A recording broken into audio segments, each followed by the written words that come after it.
Kembali Anda ikuti Smart Happiness bersama Arvan Pradiansa. Smart listeners, Anda masih bersama dengan kami dalam program Smart Happiness. Kami masih membahas topik yang menarik, You Only Need One atau YONO. Anda pernah mendengar nggak sih filosofi ini begitu ya? Atau Anda merupakan salah satu orang yang tanpa disadari ternyata menggunakan filosofi ini di dalam kehidupan. Oke, satu aja cukup. Oke, ini aja udah cukup buat saya. Kalau misalnya Anda punya filosofi sedemikian rupa atau punya pengalaman begitu ya Smart Listeners, boleh berbagi bersama dengan kami di kesempatan pagi hari ini 0812 11 12 959 atau di live chat YouTube channel Radio Smart FM.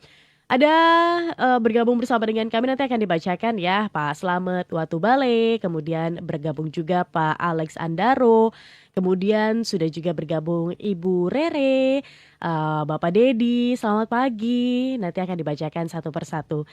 Pak Arvan, izin begitu ya dijawab pertanyaan saya di sesi sebelumnya. Ketika kita punya filosofi You Only Need One ini akan membatasi kita dalam bereksplorasi nggak sih dalam sebuah kehidupan? Karena kan kita kalau mau tumbuh, kalau mau bisa berkembang ya kita butuh eksplorasi dan tahu banyak hal begitu kan ya.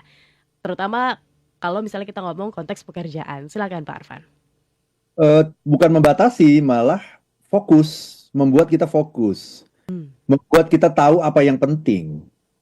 Membuat kita tidak mudah terjebak pada stimulus-stimulus yang mengganggu. Jadi gini, contoh aja ya, saya pernah dulu bekerja gitu di sebuah perusahaan. Lingkungannya toksik. Lingkungannya sangat toksik, gosip di mana-mana, suasana kerja sangat tidak nyaman, atasan juga marah-marah terus, suasananya pokoknya nggak happy banget deh gitu. Pertanyaannya, kalau Tasya ada di dalam suasana seperti itu, Tasya akan keluar nggak? Keluar Pak. Keluar ya. Nah pertanyaannya, menurut Tasya saya keluar nggak? Tergantung, mungkin keluar. Mungkin keluar ya. Keluar itu kalau saya tidak tahu apa yang saya butuhkan. Tapi kalau you only need one, nah saya tahu bahwa kalau saya bekerja di perusahaan ini, saya dapat ilmu. Saya dapat ilmu, saya dapat pengetahuan yang sebelumnya saya nggak pernah tahu. Dan itu bisa membuat saya menjadi orang yang jauh lebih hebat di masa yang akan datang. Itu yang membuat saya bertahan. Sampai sekian tahun gitu, cukup lama gitu. Itu yang membuat saya bertahan. Jadi waktu itu sebenarnya juga setiap pulang kantor itu curhat sama istri. Ya, saya curhat sama istri saya. Aduh, aku udah nggak betah banget nih di sini gitu ya. Kayaknya aku mau cari yang lain aja deh gitu. Istri saya bilang, sebenarnya yang kamu cari dari sebuah kantor itu apa sih? Gitu. Nah itu sebuah pertanyaan yang menohok saya gitu. Sebenarnya yang saya cari apa gitu. Karena nanti kamu pindah perusahaan nih, perusahaan lain nih ya. Mungkin di perusahaan yang baru itu nanti orangnya enak-enak, orangnya menyenangkan, atasannya juga baik. Tapi nanti kamu ketemu deh, ada lagi. Kan nggak ada yang sempurna di dunia ini. Nanti kamu ketemu sesuatu yang bikin kamu nggak happy lagi. Pasti ada gitu. Kita nggak mungkin gitu dapat perusahaan. Bahkan ya, mungkin perusahaan yang paling sesuai dengan keinginan kita itu ya perusahaan kita sendiri. Bener nggak? Bener nggak begitu? Yeah. Karena nanti kita pergi ke perusahaan A, bagus di sini, ada kurangnya di situ. Perusahaan B, bagus di sini, kurangnya di situ. Kan pasti ada aja kan. Nanti perusahaan yang paling sesuai dengan keinginan kita 100% tuh perusahaan apa? Ya perusahaan yang kita bikin sendiri, bener nggak? Kenyataannya juga enggak. Saya sekarang punya perusahaan sendiri sekarang, ILM ini. Yeah. Tetapi setelah saya jalani ini 20 tahun, ini tidak sesuai dengan yang saya inginkan juga gitu. Tetap aja ada plus minus, namanya juga di dunia gitu. Jadi waktu itu yang saya lakukan itu setiap pulang kantor tuh curhat sama istri terus. Ya, curhat sama istri terus jadi begini begitu. Istri saya bilang, sebenarnya yang kamu cari apa sih? Karena nanti kalau kamu pindah ke perusahaan lain, kamu dapat sesuatu yang lebih menyenangkan dari sekarang, lingkungan yang lebih baik, atasannya juga perhatian, pengertian. Nanti ada aja deh komplain kamu pasti ada aja deh sama yang lain. Gak ada yang sempurna gitu. Saya pikir benar juga ya. Terus akhirnya setelah ngobrol-ngobrol, akhirnya, yang kamu cari apa sih? Iya, aku mencari ilmu, saya bilang gitu. Istri saya nanya, kenapa kamu cari ilmu? Ya karena aku ingin menjadi orang yang lebih besar lagi di masa yang akan datang dengan ilmu ini. Nah, yang membuat saya akhirnya jadi motivator sekarang ini apa? Kalau saya refleksikan ya, saya bertahan di perusahaan itu dulu sampai sekian tahun itu, akhirnya membuat saya punya pengetahuan yang cukup gitu, yang menjadi bekal di kemudian hari. Jadi, you only need one gitu. Yang kamu butuhkan itu cuma satu, ilmu itu aja. Yang lain ya tahanin aja. Ya ditahan aja, karena kalau mau nyari semua ya akhirnya kita yang frustrasi gitu. Jadi suasana nggak nyaman, biarin. Atasan marah-marah, biarin. Gosip di mana-mana, biarin. Sikut kanan, sikut kiri, sesama kolega, biarin. Kenapa? Karena saya dapat ilmu, itu yang paling penting gitu. Itu contoh yang sangat real tuh saya kira tuh Tasya tuh. Oke, baik. Ini kan tentu sangat personal ya bagi setiap orang, Pak Arfan. Tapi ada nggak sih benar-benar satu begitu yang memang harusnya kita pegang dan baiknya sih jadi prinsip begitu. Karena kan namanya bekerja, mungkin Pak Arfan fokusnya atau one-nya itu ilmu. Tapi ada juga one-nya itu karena gajinya gede, Pak Arfan. Atau one-nya itu karena relationship, Pak Arfan. Tapi ada nggak sih satu begitu yang benar-benar baiknya ya itu menjadi tujuan? Setiap orang punya one yang berbeda gitu. Hmm. Yang penting itu one-nya Anda, bukan one-nya orang lain. Gitu ya, misalnya gini contoh ya. Misalnya Tasya ada di perusahaan yang sama nih sama saya nih. Kita sama-sama di satu perusahaan. Suasananya kayak gitu tadi ya, toksik seperti itu. Saya bertahan. Kenapa saya bertahan? Karena bagi saya satunya itu adalah ilmu. Selama saya masih mendapatkan ilmu, saya akan bertahan apapun. Gitu ya. Tapi Tasya udah menyerah gitu. Aduh, aku nggak bisa nih. Nah, saya tanya, kenapa Tasya menyerah? Yang paling penting bagi aku tuh bukan ilmu. Yang paling penting tuh kalau bekerja itu adalah networking. Nah, aku tuh cari temen, cari relasi. Nah, kalau kayak gini nih, aku mau jadi apa? Ya sudah, nggak apa-apa. Kalau memang yang Tasya cari one-nya itu adalah relasi, maka carilah lingkungan kerja yang sangat positif gitu. Yang sangat mendukung, yang sangat bagus dari dalam hal relationship-nya gitu. Jadi bisa beda-beda atau yang penting aku selama gajinya tinggi aku akan kuat gitu. Ya udah mau lingkungannya toksik, kemudian nggak ada ilmu apapun, ya nggak apa-apa. Yang penting gajinya gede gitu. Jadi semua orang punya perbedaan dan itu sah-sah saja gitu. Tidak pernah ada sesuatu yang bersifat tunggal gitu. Tetapi begini. Nah, kalau kita bicara happiness itu ada 4 level. Ya. Level pertama yang paling bawah itu yang dicari adalah kesenangan fisik. Orang bekerja itu semata-mata karena dapat gaji yang tinggi gitu. Itu sudah cukup. Itu namanya happiness level yang paling bawah. Tapi kalau kita mau naik ke atas sedikit, nomor 2 nih, happiness itu terjadi ketika kita punya hubungan yang baik dengan rekan kerja kita, dengan kolega-kolega kita, dengan atasan kita, dengan anak buah kita, dengan customer kita. Ah, itu namanya level 2 tuh tadi. Yang Tasya cari itu level 2 namanya tuh. Kalau kita bicara dalam konsep happiness. Nah, level 3 adalah apa? Kerja supaya dapat apa? One-nya itu supaya dapat ilmu. Nah, itulah tadi alasan kenapa saya bertahan di perusahaan yang toksik itu, karena saya dapat ilmu di situ. Itu level 3 tuh kalau kita lihat dari Happiness level. happiness levelnya. Nah, yang paling tinggi apa? Yang paling tinggi adalah kebermanfaatan gitu. Kalau saya bekerja, kemudian saya membantu orang sebenarnya. Saya nolong orang. Saya membuat orang lain menjadi lebih sukses karena saya melakukan sesuatu gitu. Nah, itu yang seringkali kita sebut sebagai kebermaknaan, kebermanfaatan. Itulah yang seringkali kita sebut dengan contribution gitu ya. Itulah yang membuat kita mendapatkan kepuasan secara spiritual gitu. Kalau saya bekerja, kemudian orang merasa mendapat manfaat dari apa yang saya lakukan. Nah, itu saya merasa menjadi manusia yang paling bermanfaat di dunia gitu karena saya memberikan manfaat bagi orang lain. Nah, itu udah yang paling tingginya itu. Itu namanya level 4 kalau dilihat dari happiness levelnya gitu. Jadi sekali lagi bebas, tapi Anda harus tahu ini levelnya berapa. Kalau Tasya tadi level 2, kalau saya tadi kalau bicara ilmu berarti level 3 gitu. Gitu. Oke, udah cukup pedas ya. Level 3, level 2 tuh udah pedas ya Pak Arfan. Level 4 nih paling pedas nih kan kalau biasanya tingkat Itu kepedasan. Oke Pak Arfan, one ini bisa berubah nggak sih? Karena kan dalam proses tiap manusia kan akan ada masukan, belum lagi pengalaman, bisa berubah nggak? Nah, jika bisa berubah begitu ya, gimana dealing, pasti kan akan kecewa gitu one-nya. Akan seperti apa Pak Arfan? Izin untuk dijawab di sesi selanjutnya. Dan ini juga sudah beberapa chat yang masuk bersama dengan kami. Nanti akan kita bacakan ya Pak Andre, selamat pagi. Kemudian, oh ini ada lagi yang mau dijelaskan ulang Pak Arfan, YOLO itu apa? Tadi terlewat oleh Ya.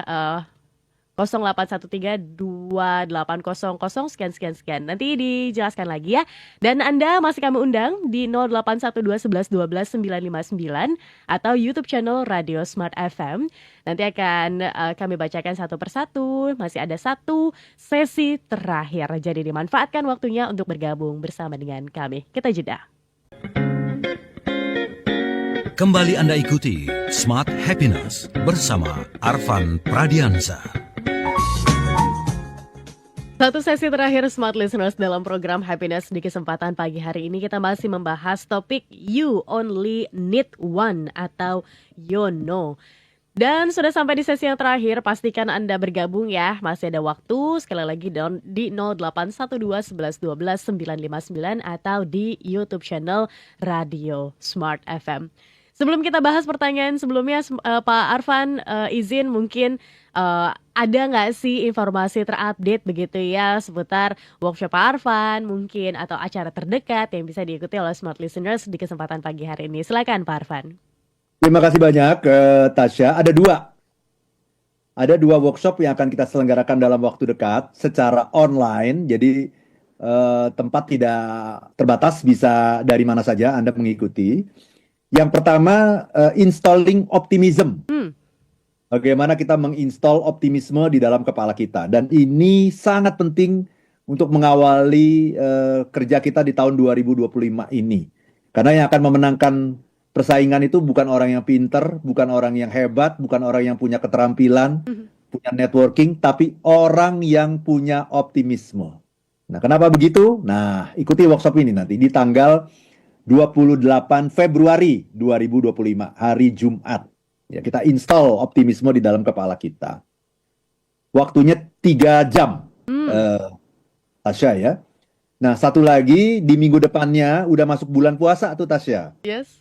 Bulan puasa kita harus mengendalikan diri kan. Makanya workshopnya judulnya Anger Management. Nah, pas lah ya untuk bulan puasa ya. Bagaimana kita mengendalikan emosi, mengendalikan kemarahan gitu. Kita akan lakukan di tanggal 5 dan 6 Maret. Jadi 2 hari. 2 hari itu, hari pertamanya 3 jam di hari Rabu. Hari Kamisnya juga 3 jam. Dan nanti ada praktek-prakteknya juga. Jadi ini workshop yang sangat menarik. Ya, sudah angkatan yang ke-30 sekian gitu ya. Sudah cukup banyak yang mengikuti workshop Anger Management ini. Jadi silahkan langsung daftarkan diri Anda. Dapatkan promo menarik tapi hanya hari ini ya. Hanya hari ini di hari Jumat tanggal 7 Februari. Silakan langsung telepon saja ke ILM di 0812 12345 949. 0812 12345 949. Itu Tasya. Oke, silakan Smart Listeners ikut serta ya. Apalagi mungkin untuk Anda yang di bulan puasa ini penting sih Pak Arfan. Di mana lagi lapar begitu kan, haus, belum lagi emosi menggelora, ini harus tahu bagaimana memanage kemarahan. Dan Anda juga bisa hubungi langsung ke Smart FM ya, nanti akan kami informasikan lebih lanjut. Oke, Pak Arfan, mungkin untuk menyingkat waktu mungkin ya, sebelum nanti kita bahas pertanyaan sebelumnya, ini kita satu-satu aku rapel bacakan. Pak Arfan izin, Pak Alex Andaro dari Pontianak. Selamat pagi Pak Alex. Di sana katanya daerah Landak cuaca cerah berawan. Dan Pak Alex bilang Pak Arfan bahwa dalam hidup ini kalau saya juga tidak perlu yang keren dan cantik dan kaya. Yang penting bisa membahagiakan dan saling mengisi katanya.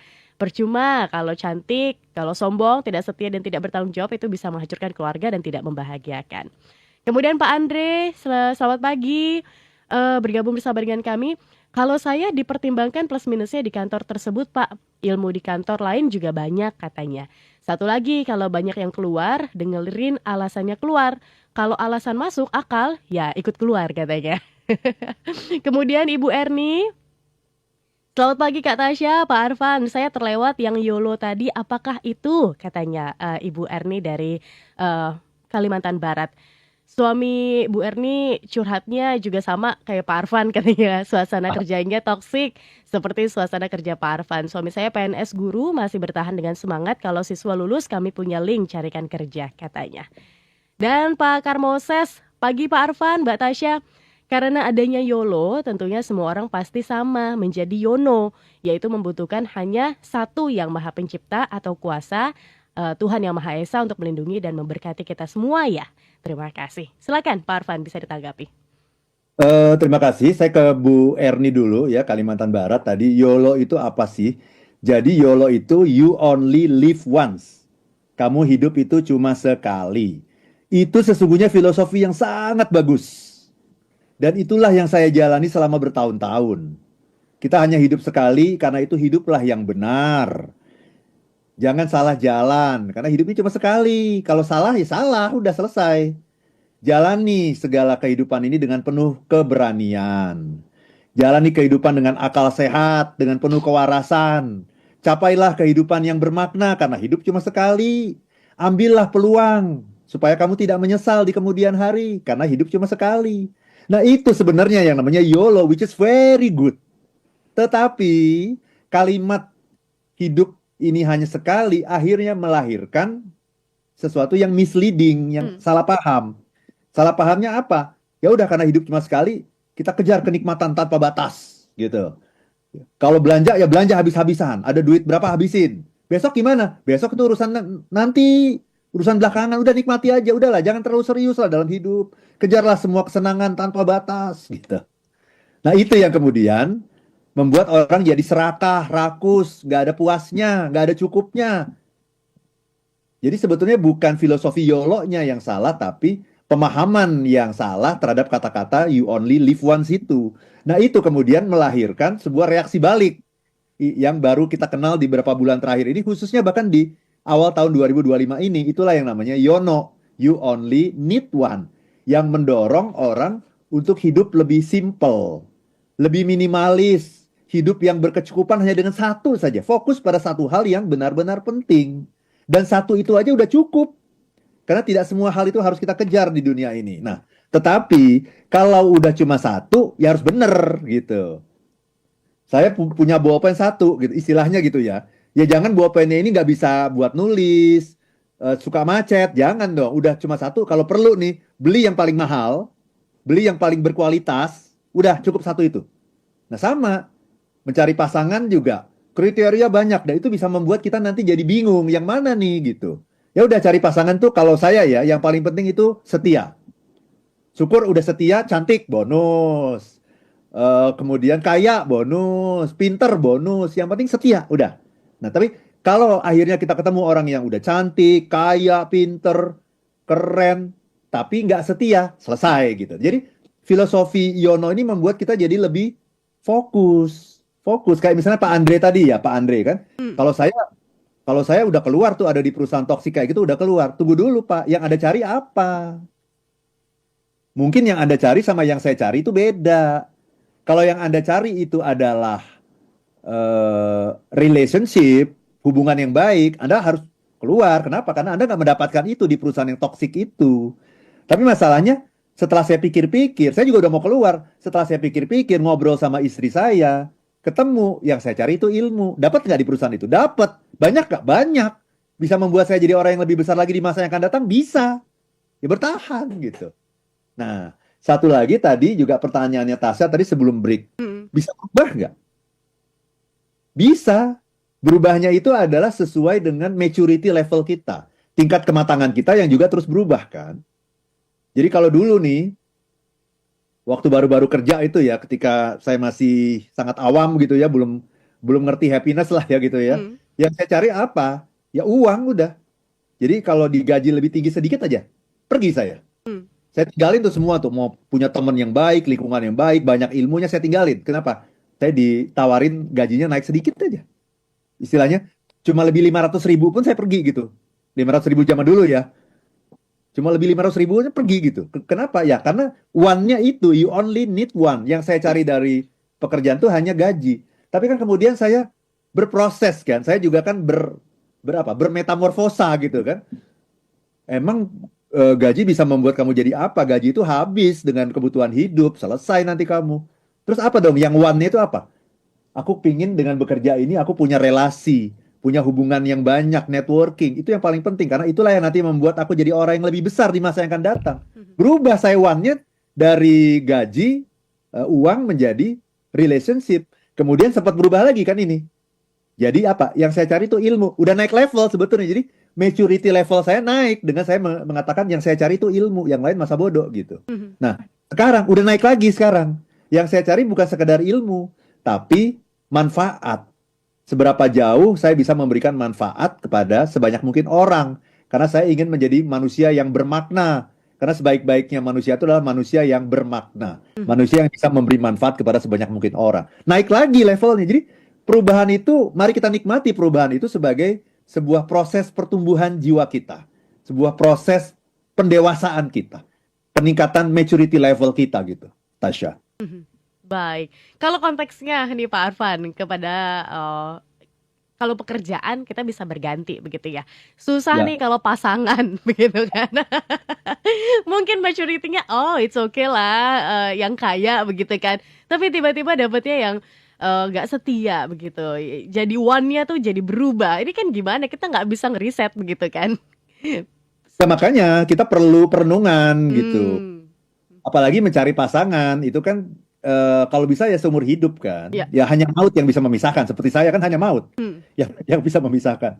Jadi ya kita harus betul-betul apa namanya refleksi dulu gitu. Saya mau mencari orang yang kayak apa sih gitu. Dan ajak diskusi orang-orang yang lebih berpengalaman dari kita, yang sudah menikah bertahun-tahun sebenarnya. Yang dicari apa sih dalam sebuah pernikahan itu? Kalau cantik itu bisa pudar gitu seiring dengan berjalannya waktu, kan seperti itu. Jadi ya kemungkinan kalau kita nggak melakukan refleksi, nggak banyak berpikir, kemungkinan salahnya besar tuh Tasya. Dan kalau udah salah kan fatal gitu. Misalnya kita akhirnya betul menikah dengan seorang yang cantik, gitu ya, yang cantik, yang keren, bahasa Inggrisnya juga cas-cis-cus, misalnya gitu ya. Tapi karena saking kerennya, juga sangat sosialita gitu ya, banyak bergaul di luar, susah dipercaya, kesetiaan juga kurang. Nah terus gimana? Kita akhirnya berada pada situasi yang sulit gitu. Mau dipertahankan sulit, mau diubah juga susah, dibicarakan juga selalu bikin berantem. Nah itu, makanya pikir-pikir dulu gitu. Betul-betul mengambil sebuah keputusan dalam hidup itu adalah sesuatu yang punya risiko yang cukup besar gitu, Tasya. Oke, baik. Pak Arfan, kita harus tutup nih di perjumpaan pagi hari ini. Dan terima kasih Smart Listener sudah bergabung bersama dengan kami. Di YouTube channel ada Pak Slamet Watubale, kemudian ada akun restoran karaoke yang berkomentar. Terima kasih ya sudah bergabung bersama dengan kami. Dan Smart Listeners, Anda bisa dengarkan juga episode-episode lainnya di YouTube channel Radio Smart FM karena tersimpan rapih di sana. Dan pastikan Anda like dan juga subscribe YouTube channel kami. Dan kita akan ketemu lagi ya Pak Arfan di minggu depan di jam dan hari yang sama dengan topik yang berbeda tentu saja. Kita akhiri dan akhir kata saya Tasya Rustama. Saya Arfan Pradiansyah. If you wanna be happy, be happy now.